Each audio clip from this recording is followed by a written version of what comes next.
Really, to answer your question, my approach would be just trying to tailor your questions as best you can to the situation to see if there's any preconceived ideas they have about the charge and about to make sure they look at the defendant as a person who's cloaked in the innocence and until proven guilty. Hello and welcome to the Attorney Post, where we give you the inside scoop with top attorneys in their field. And now, here's our host, Justin West. There we go. Hello, everybody, and welcome back to the Attorney Post, where we discuss what's going on in various facets of the law with attorneys at the top of their game to help you navigate the ins and outs of the various legal fields and jurisdictions. Because, as I always say, if you don't know your rights, you don't have any. Today, I'm joined by attorney John Teakell, who runs a law firm that bears his name, John R. Teakell, criminal defense attorney down in Texas. John, how are you doing today? I'm doing well. I appreciate you having me. Awesome. Well, I'm glad to have you on. Before we get started, as always, I'm going to jump over and take a look at your website. So this is John's website. It is, pretty straightforward. That's Teakell Law, Teakell,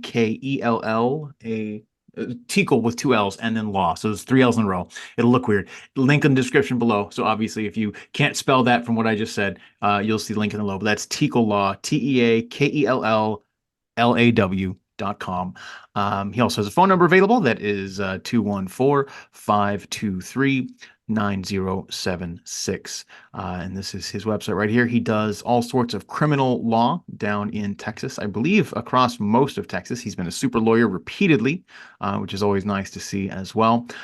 He is located basically in the Dallas-Fort Worth area. So we will get talking to him today very shortly about all of the things he's doing. He's had quite the interesting career down there, and I think it's still just getting started. He's got a lot of insights, and I'm really excited to dig into that. So before we do that, as always, we're going to jump over and read from our sponsors. Our first sponsor today is nationalerc.org. You may have noticed a couple years ago the world went through a pandemic, and many businesses were forced to shut down, had reduced hours and supply chain issues, interruptions, and ultimately suffered from reduced revenue in 2020 and 2021. What you may not know is that Congress did pass the CARES Act, which allocated over $400 billion in stimulus funds for small businesses like yours that never needs to be paid back. It's not a loan like the PPP or Paycheck Protection Program. It's functionally free money in the form of a tax credit that you get for your business right away that can be spent in whatever way you think makes the most sense for your business. Right now, nationalerc.org is helping small businesses get the maximum amount of money that they can, and you can calculate and see just how much money you could get back for your business by visiting nationalerc.org. The average small business they work with gets back over $200,000 to invest in their business that never needs to be paid back. They've helped over 1 point something billion dollars, $1.3 billion get back to small business owners like yourself. So if you're interested, just visit nationalerc.org. The calculator is always free, and there's never any fee unless they secure funding for you. That's nationalerc.org. Our second sponsor is Groove Funnels. If you love spending $5,000 to $10,000 to build a brand new website, and you love paying monthly hosting fees that are hundreds of dollars for platforms that allow you to build websites and funnels and blogs and sell things to your customers or your clients, then by all means, keep doing whatever it is you're doing. If you're like me, I hate that stuff. And that's why I personally recommend Groove Pages, the all-new, all-in-one website sales funnel platform from internet marketing legend Mike Filsaime. Visit theattorneypost.com/groove to sign up for free and build a complete website at no cost. Legitimately, no cost, no credit card needed. In fact, you can actually build, I believe, up to 3 fully functioning websites that allow you to do things like sell things to your clients, host webinars, have affiliate pages, have a blog, host videos, and even have a membership site. And there's literally no cost to get started. They do have a back end that they have some upsells on, obviously, but the base plan is there and available for anybody. Just visit theattorneypost.com/groove to sign up for today for free and start building the website of your dreams. It really is a Swiss Army knife of a platform that can basically replace just about everything you might already be using, whether it's your website hosting itself, whether it's a system like ClickFunnels or some sort of an affiliate program, whether it's your email server. They can do basically everything. It's a really cool platform, and again, completely free to get started. That is theattorneypost.com/. Alrighty, back to John. So John is a prominent criminal defense attorney, and he is based in Dallas, Texas.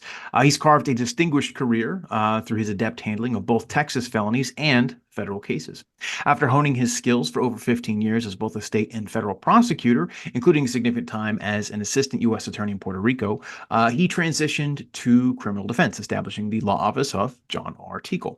His extensive experience on both sides of the courtroom provides him with a very unique perspective that has has been proven invaluable in defending individuals charged with serious crimes. Recognized by the National Trial Lawyers Association as a top criminal defense attorney in Texas, and honored by several prestigious organizations, his reputation for meticulous defense strategies and a compassionate approach to client representation stands out. His work has not only earned him the place amongst Texas super lawyers, but has also seen him featured in notable publications like Forbes and Time magazine. With a commitment to securing the best possible outcomes for his clients, John embodies the principles of dedication, expertise, and integrity in the field of criminal defense. Now, that was a bit of a mouthful, and it was only a summary. I'm sure I've missed some things. So my first question to you, John, is what did I miss? I think you pretty well covered it. I think your words are probably too kind. I'm just trying to keep rolling with the practice. Like you said, I was state prosecutor as a young attorney. I actually was on track to be a federal agent, wanted to do that for a while, and then probably get back in prosecution. But I ended up just getting on in the U.S. Attorney's Office, the federal prosecutor's office, which is what I ultimately wanted to do. I thought I was going to be a career prosecutor for a lot of years until I got into my early to mid 40s. And after I'd experienced a lot of things, got to prosecute a lot of large federal cases, some unique cases, um, just plus after getting all those things under my belt, I got to the point where I'd heard others who were older than me say the same kind of thing. I just felt like it was time to make a move, felt like it was time to move on.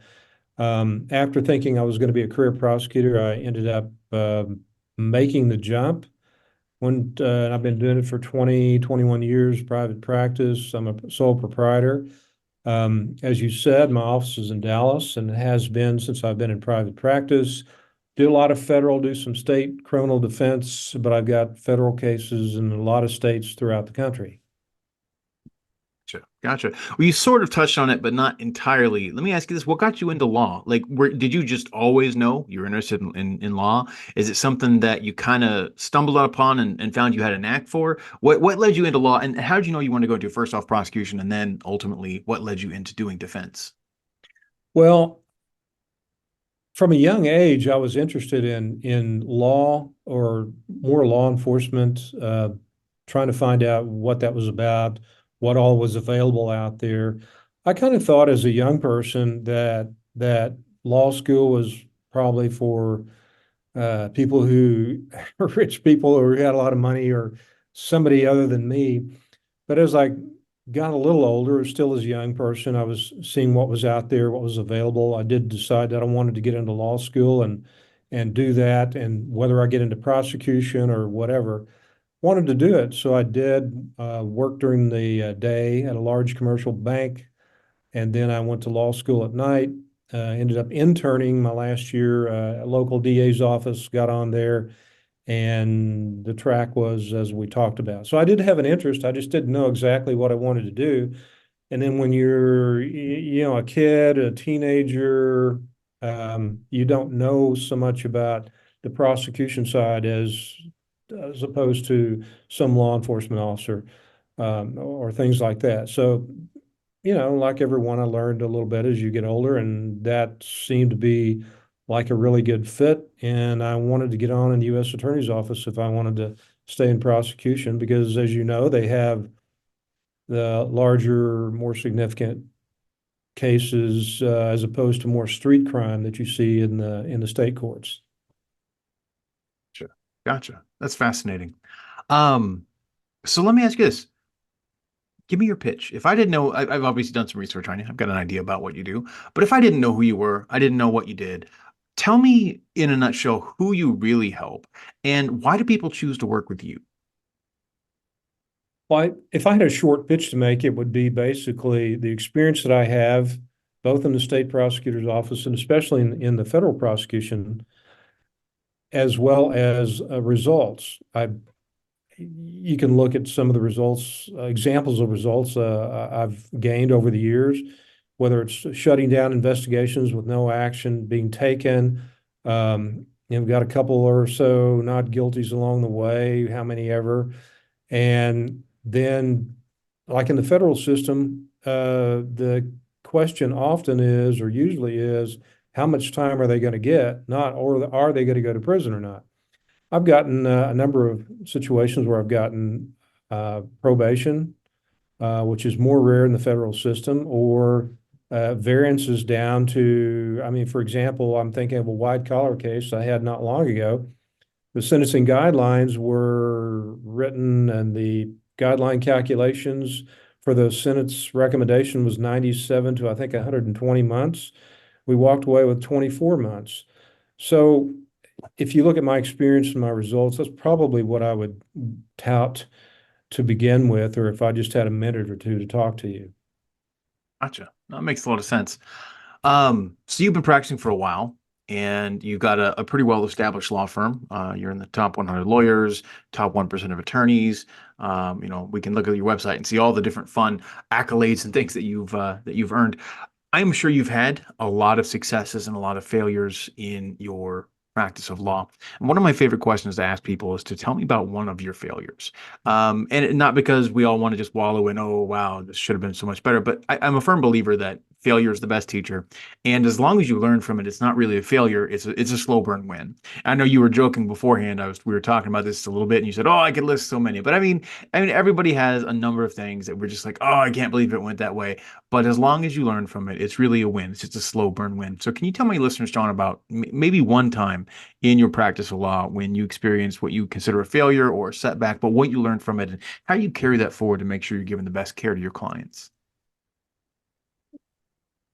I probably could come up with a list, but just catching me like this, I'm thinking of like a situation where um, we had a client, and in the federal system, you have a very comprehensive pre-sentence report, and it takes a while to complete. Sentencing set off for a while. You come back and do that, and then, as I mentioned earlier, within the pre-sentence report, there is the first draft by the author of the pre-sentence report, the probation office, as to what they think the guideline calculations are, which give a imprisonment recommendation range. And I think there's a time or two, one in particular I'm thinking of, where I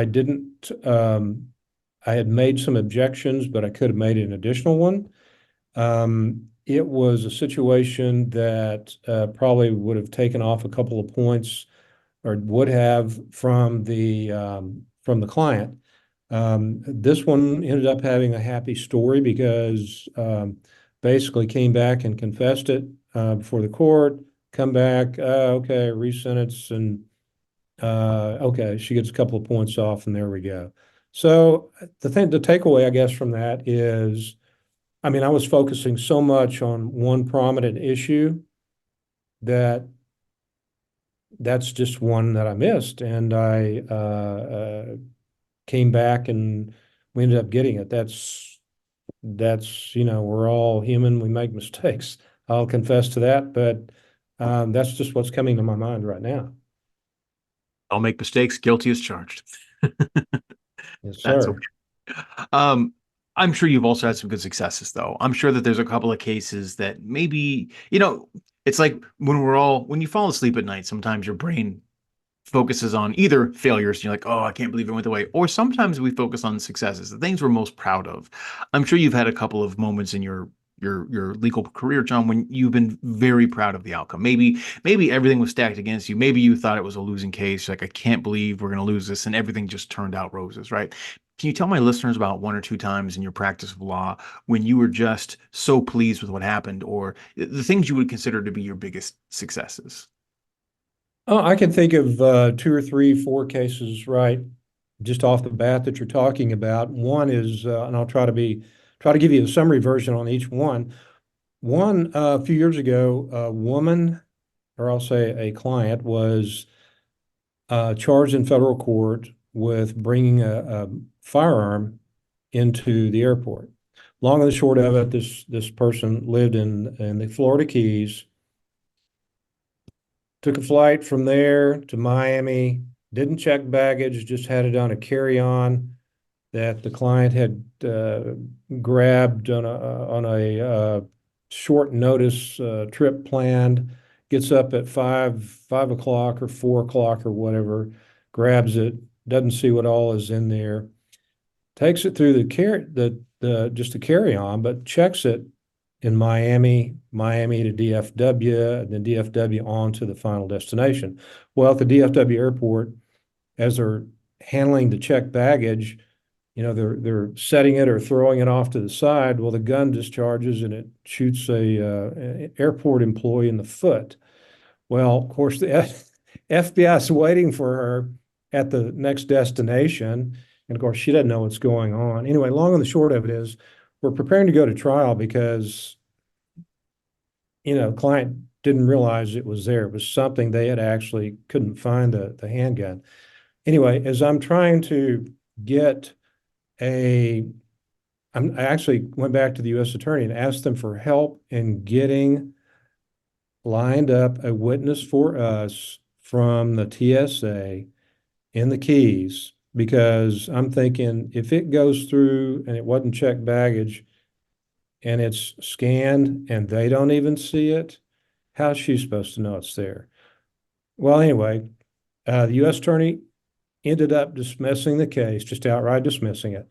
So that was a great deal. Had a case where I will say, if more of our baggage would, go off randomly and shoot, maybe the baggage handlers would handle our luggage a little more cautiously too. that's probably the reality of the situation. Had a situation not too long ago, white collar deal, been dealing with it for a long time, trying to show the U.S. attorney they're off base. They did keep backing up, but they dismissed and changed the indictment and dismissed, changed the indictment. And that they kept holding on to one charge, wouldn't let it go.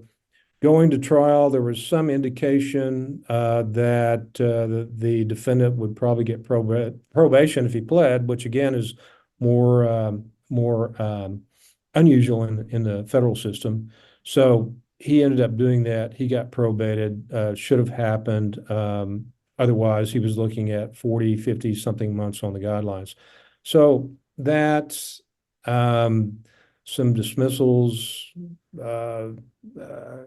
investigations shut down along the way, things like that. Gotcha. No, I mean, that makes sense. Let me ask you this, and I have a couple of questions. I always have, as we're talking, I was like, I want to ask about this, I want to ask about this, but I'm sure you've also encountered absurdity. I think sometimes the law is just a wonderful source of absurdity. And I'm sure you've dealt with things that have kind of made you just roll your eyes and go, I can't believe it's going this way. I can't believe it turned out that way. I can't believe they're doing this thing and not that. Can you let my listeners, John, know about one of the most absurd things you've encountered in your practice of law? Probably relates to people who were either incompetent or insane. When I was in the U.S. Attorney's Office, this is years ago, I had a case that was dubbed the first bank fraud case in the country, where the defendant advocated insanity as a defense at trial. And he actually went to trial, and he was examined more than once before trial, set off for a while. He was not incompetent, but he, claimed insanity still. And that we had to show all his actions, how rational they were. Whereas generally speaking, a person who's insane can't be rational to the point where they plan things out and plan the details, which this person did. So that was a trip. Just dealing with people who are have been deemed to be incompetent, have mental health issues. It's interesting though, really, you get into those situations and sometimes it is real. I was a skeptic years ago, but I've seen it again and again where people will say, or their relatives will say, oh, they're off their medication, and it makes a big difference. Sometimes that's true. Yeah. So the one you're talking about, an absurd situation, that was an absurd situation from the standpoint of what the defendant was claiming and the fact that we had to go through all those hoops to do what we did, given the facts behind it. Gotcha. Gotcha. Um, so I want to jump into what you actually do. You do criminal defense, and you work on both the federal and the state level. A lot of people don't understand the interplay between federal and state criminal charges. And you could be charged with the same crime at a federal level and at a state level, or sometimes just at a federal level, sometimes just at a state level. Can you help my listeners, John, help Sure. them understand the differences between federal charges, state charges, when you see one, when you see the other, when you see both, and really what the interplay is, and which one is which one should you be more afraid of? Well, the state system is, generally speaking, is more what I would call street crime. You have shootings, smaller thefts, uh, use of somebody's credit card to purchase something, prostitution charges, assaults, things like that. A lot of times it's just situations where law enforcement has to react. On the federal side, you've got fraud. The two main categories by far are fraud or white collar, and then large drug trafficking. And then you'll have a spattering of computer crimes, ID and ID theft, passport related crimes, things like that. Some online solicitations, you're seeing more of those things where the computer is used. But on the federal side, the cases take longer to investigate. They're larger, they're more complex, they're more fact intense. For example, securities fraud, an insurance fraud, a bank fraud, things like that that might take, or a money laundering scheme where you're seeing more of that online, where people are using online, or they're using someone's accounts, plural, to try to hide who's actually transferring money. So you see those things, and they take months and sometimes years to investigate. And so you have that is the main difference between the federal and the state. And on the federal side, it's again more complex, larger cases of those that nature. And it is, as far as what to be afraid of, generally you'd be more afraid of a federal charge because of the sentencing guidelines that exist in the federal system that don't exist in state court. For example, you could go into the state court to the DA and go, "Oh, come on, give him probation. He has no criminal history." On the federal side, you have the sentencing guidelines. It's a point system. The more points you get, the higher the imprisonment recommendation range is, and you get points for different reasons. And it's up to the judge to actually enter the sentence, determine what it is. There's a couple of ways you can get it reduced. So it's a whole practice in itself, except for maybe a murder charge or a bad sexual assault in state court. The federal system is generally more harsh. Um, do you have a preference? Everyone, whatever your job is, we all have things in our job we like to do. We all have things we don't like to do. Do you find that you prefer working on federal cases? Do you find you prefer working on state cases, or do you really just it really just depends? It kind of depends, but giving you a yes or no, I would say yes as far as preferring federal cases. It's supposed to be a more professional system, so to speak, but it does take longer. They're more complex. It's a more formal system because what you ask for, what you have to do, what you have to respond to is in writing, all in writing, as opposed to let's go back and see the judge and talk to him about it. Occasionally that does happen, but mostly the vast majority of the time, it's, well, make a motion or file something, and then we'll see what the court does. So, but with that said, it's still an interesting system.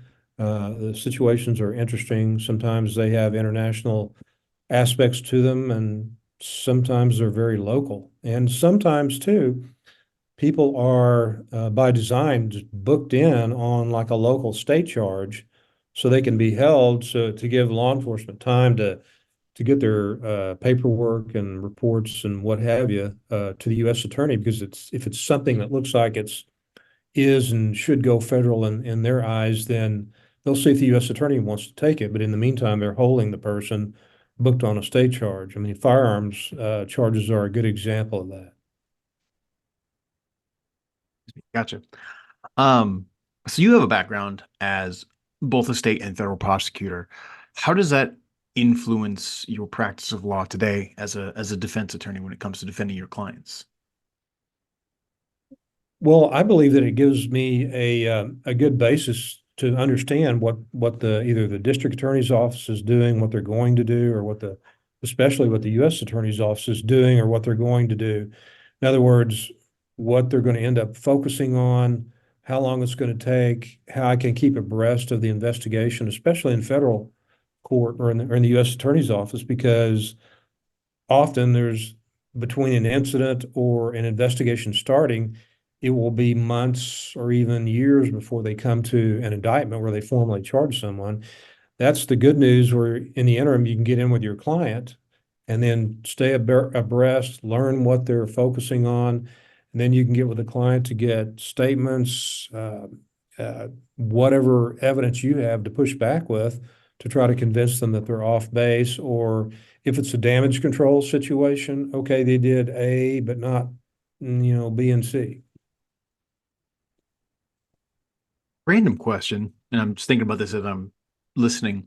I know there's differences between the state and the federal level. And I know at least at the state level you have Miranda rights. Do you have Miranda rights at the federal level? The same amount, same kind of rights extend? Or are there differences in what you can and can't do? So for instance, if you find yourself under investigation.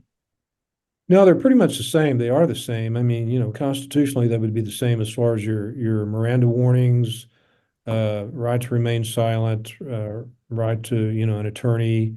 Investigators are supposed to stop asking pointed questions about the investigation if somebody says, I need to talk to an attorney. So all those things are required and part of your rights, whether it's a state investigation or federal. Gotcha. So if somebody finds themselves under investigation, what should they do? First off, how do they know that they're even under investigation? Is this you get a knock at the door and they're like, we're officially investigating you for this crime? Or is it something you can kind of stumble upon and realize you're under investigation? What should you do? What should you not do if you find yourself under investigation? Well, in the federal system, as I was indicating, it takes longer. It may be months, it may be a year or more before they get to the point where they're ready to indict or ready to seriously talk to you about, here's what we have, what does your client want to do, or we will indict him.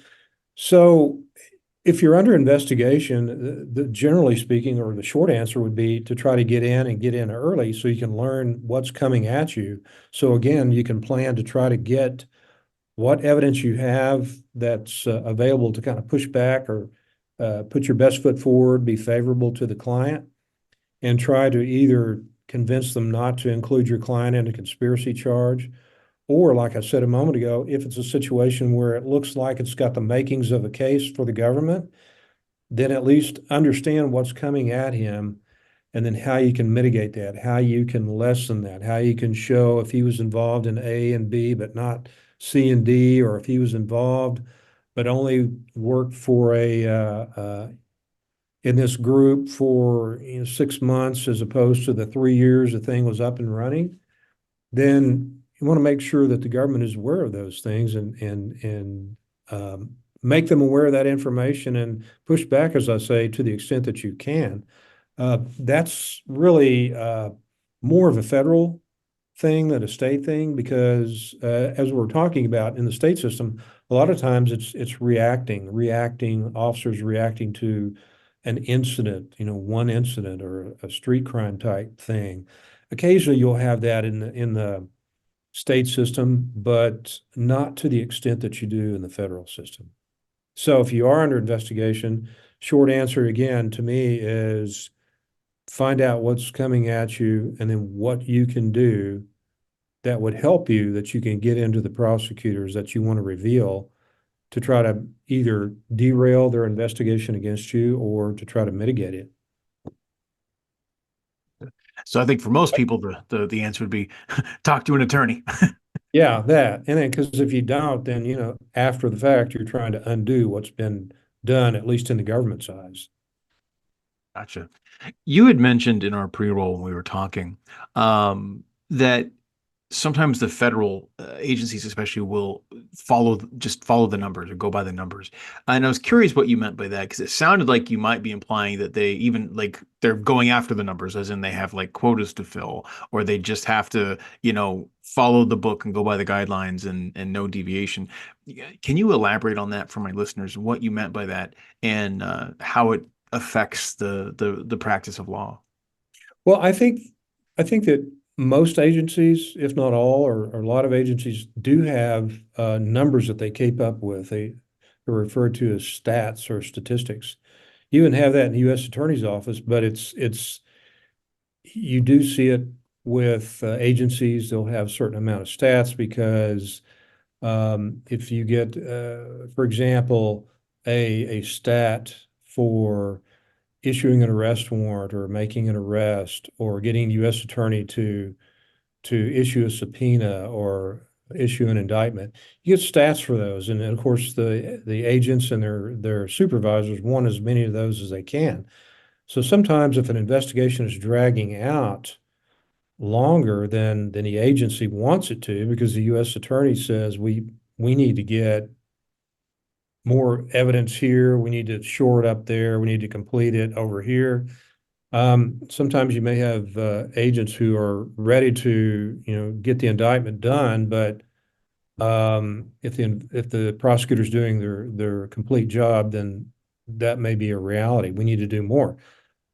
Sometimes it may be a function of the agents wanting to just do what I said, just kind of try to shortcut it. Now, I know there's good agents and less experienced ones out there.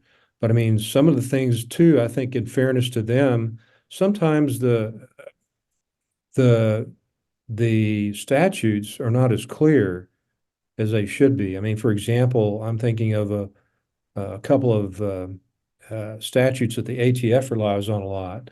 Um, I mean, for example, one of those is manufacturing firearms without a license. Well, the statute simply reads, thou shalt not manufacture without a license, without, being licensed. Well, there's no real bright, clear line that says, well, you can put together all the parts, legal parts, and you make an operable firearm for yourself, but don't do three or more. So it's in a gray area that I think causes issues for everybody involved. And then, agents, the U.S. attorney, defendants, their counsel. So I think those are some of the things that need to be clarified and shored up from a legislative standpoint. No, that makes sense.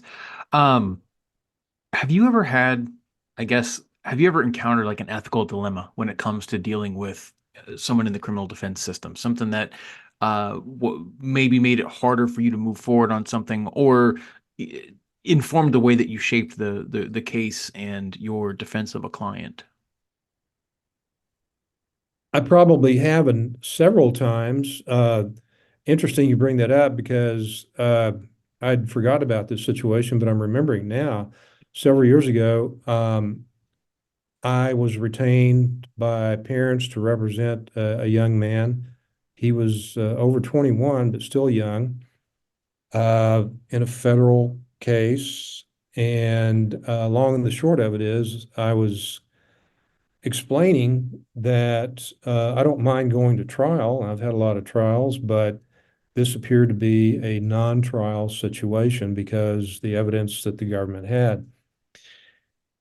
And the long and the short of it is, and I'll put it generically, it was it was submitted to me that aren't you the attorney? Aren't you supposed to come up with something? And I had to explain that I can't just come up with something because I can't just create supposed witnesses or create supposed facts, and I wasn't going to do it. Well, long and the short of it is, they ended up hiring somebody to replace me, which was just fine with me. Yeah, there's sometimes a client just isn't worth it. True. Yeah, that's the way the life goes though, right?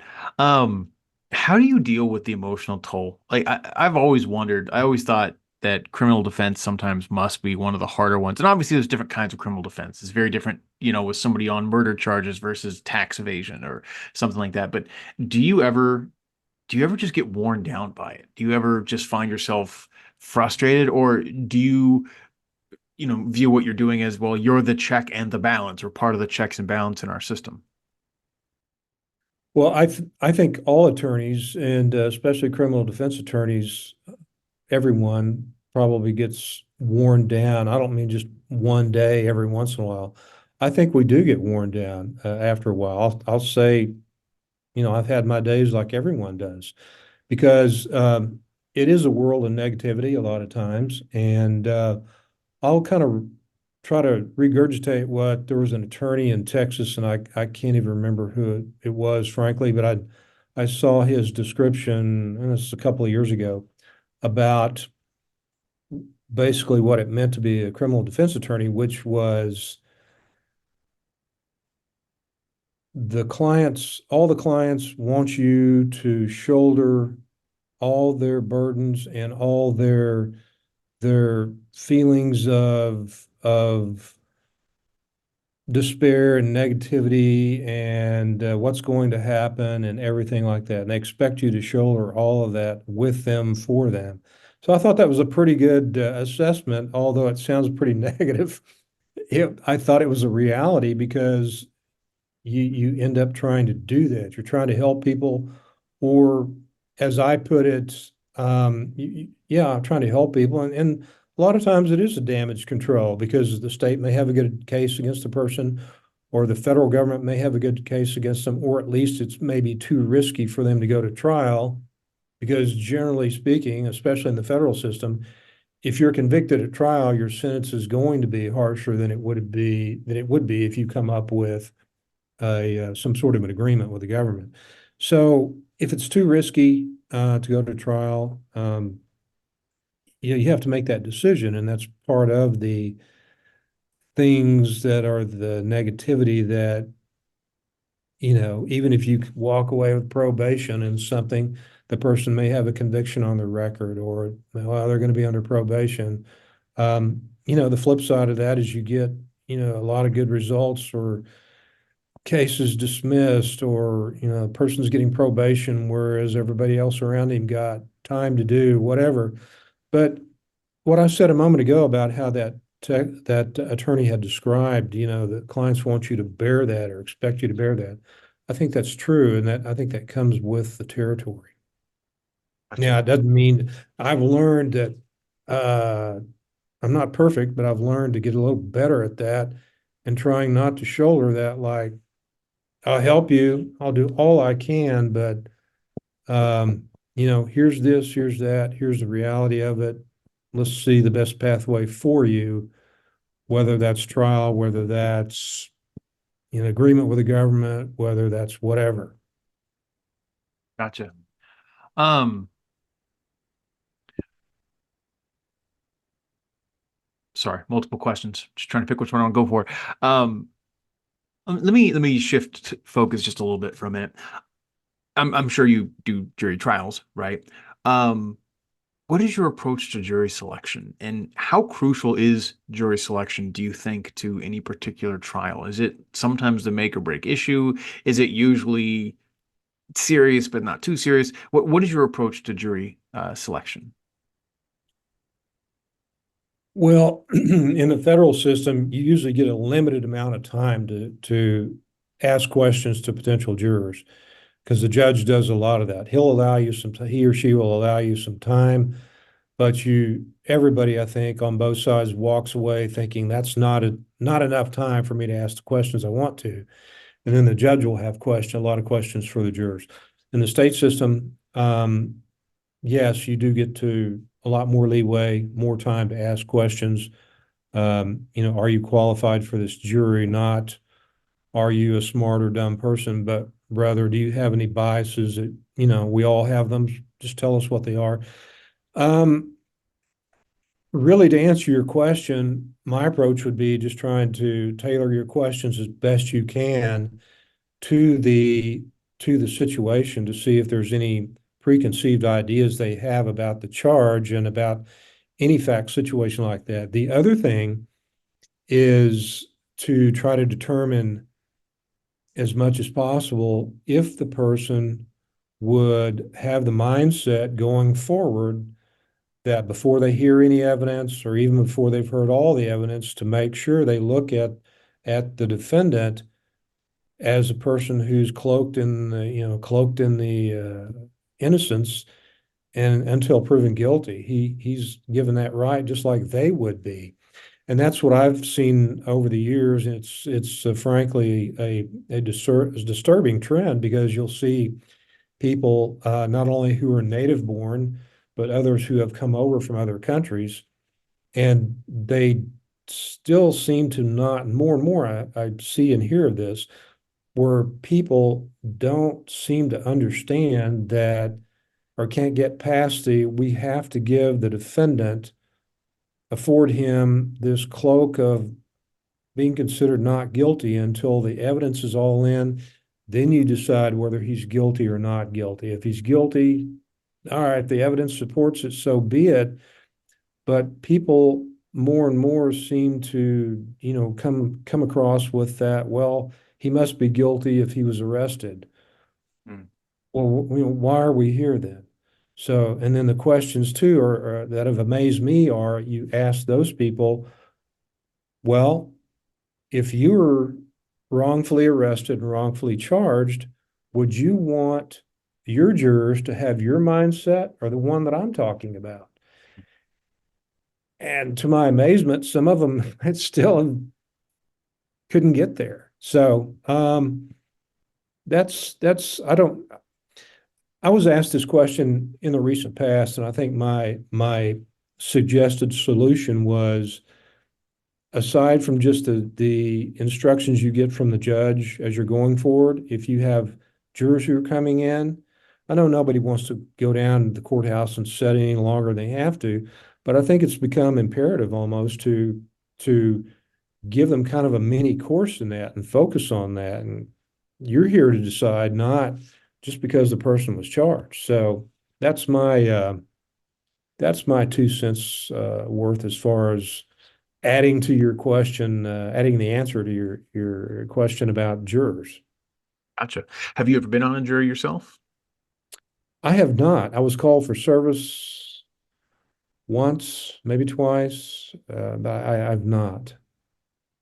I've always wondered if it was one of those things where being on a jury would even give you, keener insights to the discussions that go on. I know some attorneys will do focus groups or, mock juries or something. So I'm sure that there's, you still get an aspect of that, but I feel like there would be something about being on an official jury that still might be informative.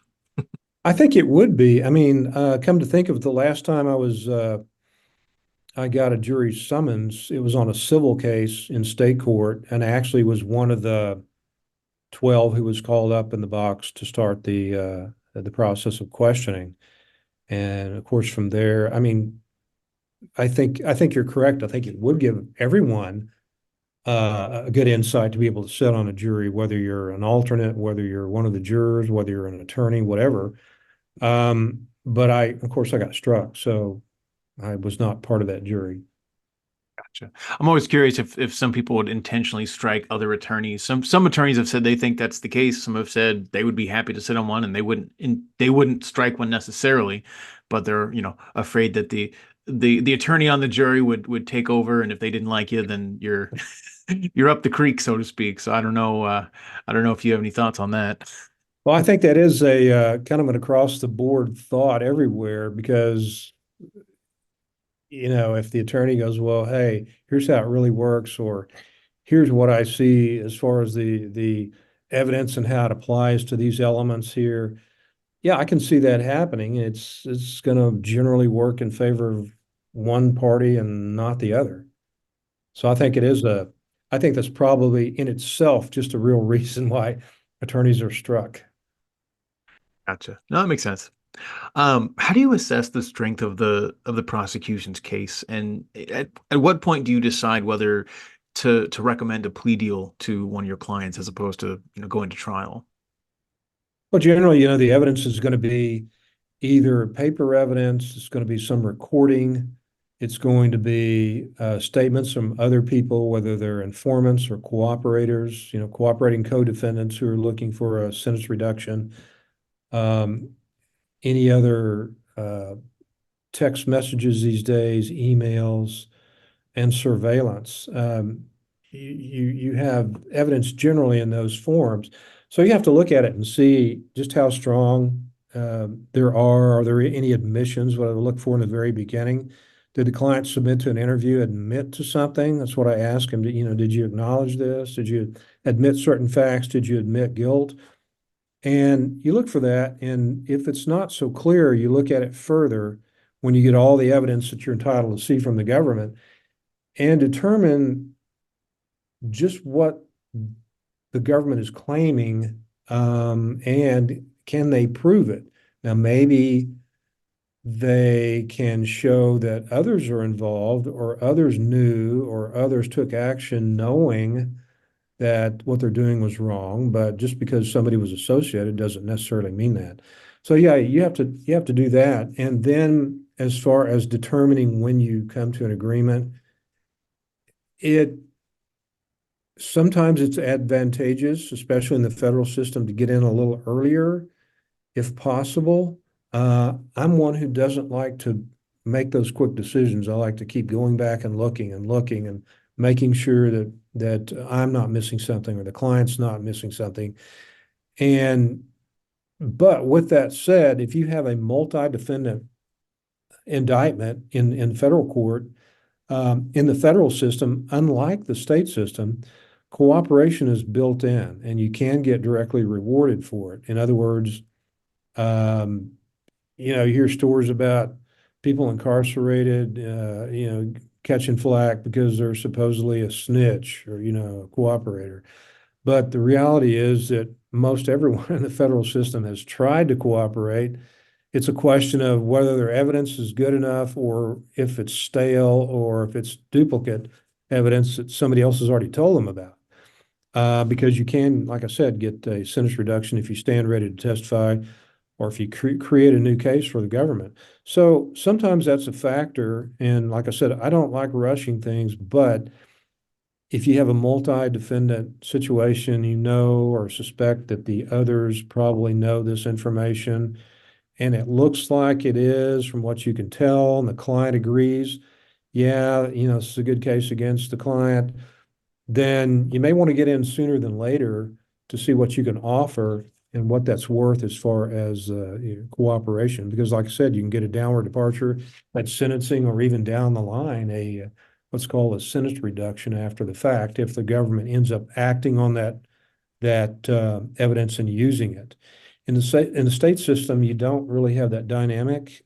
Sometimes in a rare situation, you could get some concessions for the cooperation. It's usually in the form of more upfront. Well, okay, we'll give him this charge or a lesser charge, but it's not as prevalent. So, but that is a realistic factor that comes into play. Otherwise, if that doesn't exist, I try to make sure as much as I can that it's a good case and we're not missing something. Sure. Over the last, I don't know, 20 years or so, technology has come a long way. We used to we used to have a separate device for making phone calls and taking pictures and taking videos and everything else, and social Right. media was even a thing. And of course, all of those things are things now. Mhm. Has the rise of technology and all the various facets of it, has it changed the way you do your job, or the way certain cases are handled? It's yes. The answer is yes. Not as much how I do my job, although I'm trying to keep up with technology. But as far as what you see out there, as far as the different types of offenses that are being investigated or being charged, you do see that a lot. Whereas, I mean, for example, a quick short example is in federal court, still is, it's been this way for decades. One of the main charges is mail fraud or wire fraud. Wire fraud for years was, well, it was based, a federal jurisdiction for the wire transmission was based on something being transmitted with radio waves or on TV.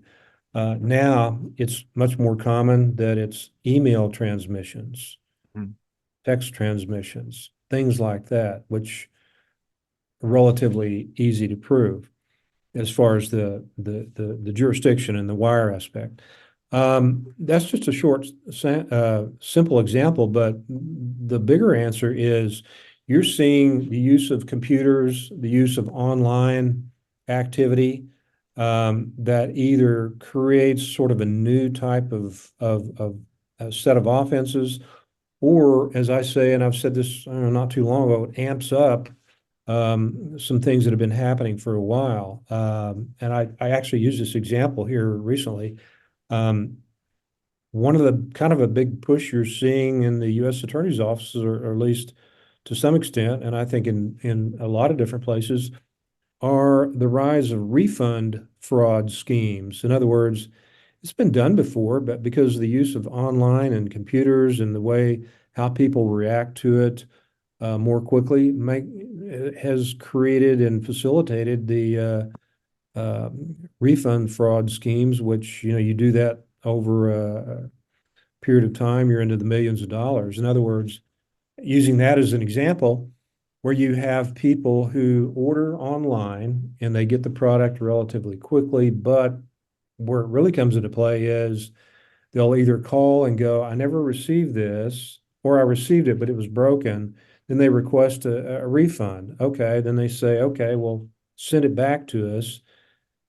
Well, either they'll get the refund online quickly, and then if the company's waiting to see if they indeed receive the package, the fraudsters will send an empty box, and then knowing that they'll scan it, it shows, oh, we received it back, the broken part back, the broken electronics or whatever back, and it may not be days later until somebody opens it up and goes, oh, it's an empty box. So because of the reaction time with refunds and the transmission of information, that's just one example, I think, of how the use of computers and online communications has facilitated and changed things.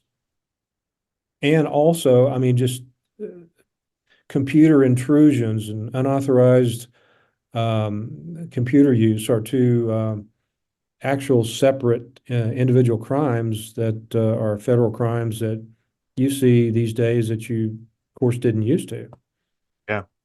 I'm actually always amazed. I work I run my own company, but I volunteer at my church a lot, and I'm actually in the church's bulletin or directory or whatever it's called, the thing they give Mhm. you after service, after mass, and I get texts all the time by people spoofing to be our pastor, Father Jeremy, and it's really funny because they always want Apple iTunes gift cards, and they always have this really weird. It's the same. They follow the same script every time, but they're like, "Oh, Justin, this is Father Jeremy, and I need you to go to the store and get me some Apple iTunes gift cards for the sick women in the hospital or the sick children in the hospital or whatever." And I actually started recording them and having fun with them and sending them all sorts of like random scenarios. But now I'm starting to wonder if we can track them down and start prosecuting them. Although I imagine a lot of them probably are not in the country, which of course make that a little more difficult. But it is interesting just how pervasive that is. Once every other week I get a spam message, spam text, spam email from. Yeah, I mean,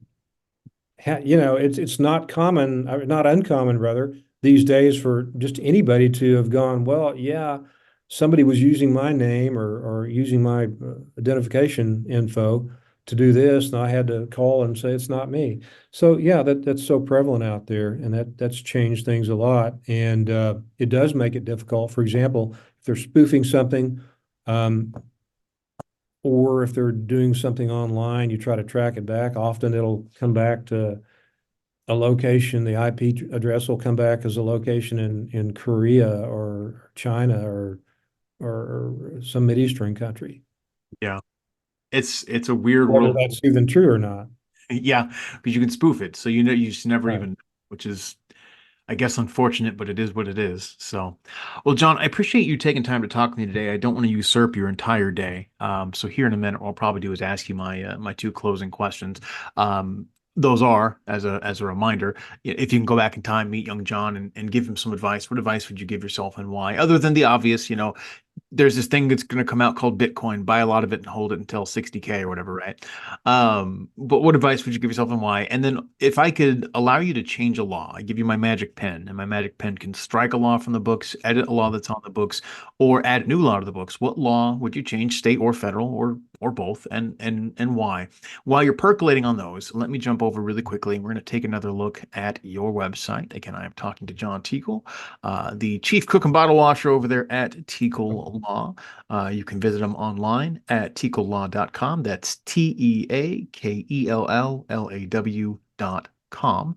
Or give them a call at 214-523-9076. If you are in the state of Texas or you are facing federal charges, John can help you.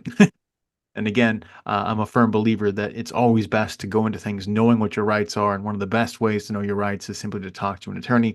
John has definitely been around for a good long while. He's been regarded repeatedly as one of the best in the area. So he would want to be a wonderful resource for you should you unfortunately find yourself in this position. As always, we'll have a link to his website and his phone number down below in the description. Our final sponsor today is Rank with News. And there is a cookie notice popping up. There we go. Let me get all the things out of the way here. If there was a guaranteed way to get your law firm or business featured in major national publications like Yahoo News or Forbes or Bloomberg and others, and to see those articles ranking locally, even nationally, sometimes in under 8 hours for major competitive keywords that people were actually looking for, what else would you need to know? Rank with News is simply the most powerful way to hit page one, usually in under 2 weeks, safely, organically, and permanently.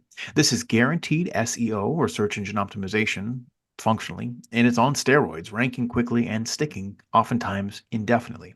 If you're tired of poor visibility for your business, visit rankwithnews.com or rankwith.news to learn more and to book a time to speak with a specialist about featuring your law firm or your business in major national 8-figure traffic sites that can launch you to page one in a matter of hours and help you dominate your local marketplace.